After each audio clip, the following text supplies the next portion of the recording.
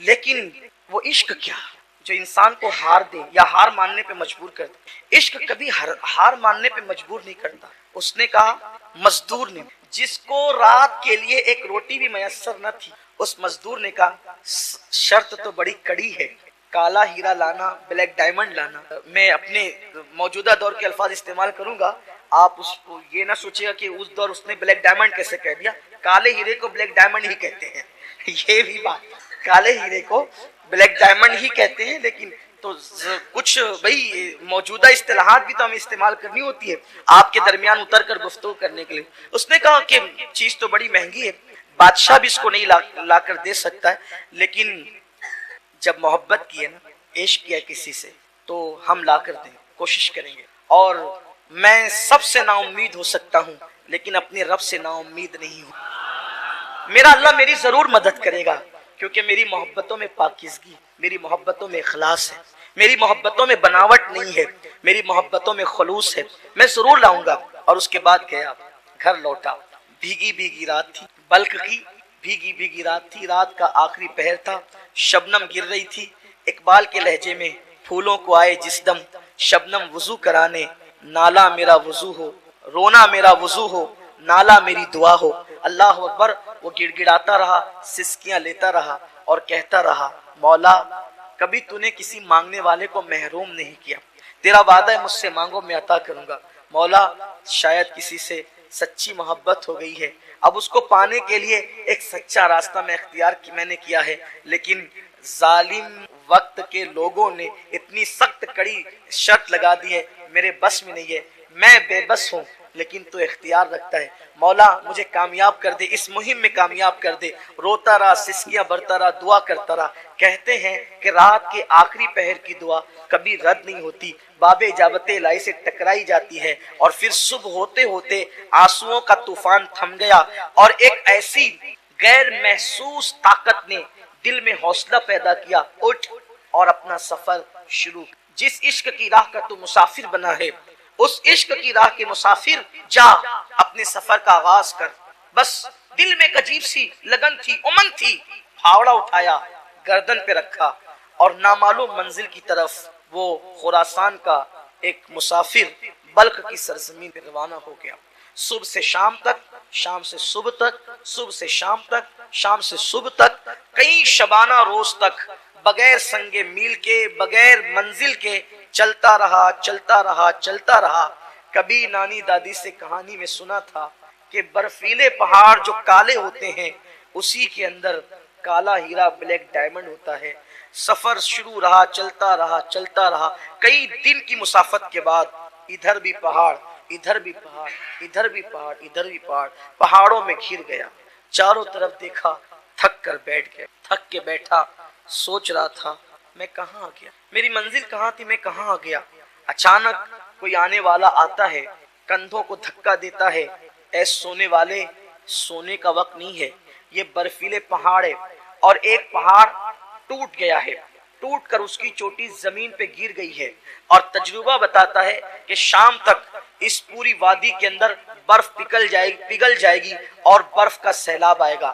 اگر اس وادی میں بیٹھا رہا، جان سے ہاتھ دھو بیٹھے گا، اٹھ، سورج غروب ہونے سے پہلے پہلے اس وادی سے نکل جا۔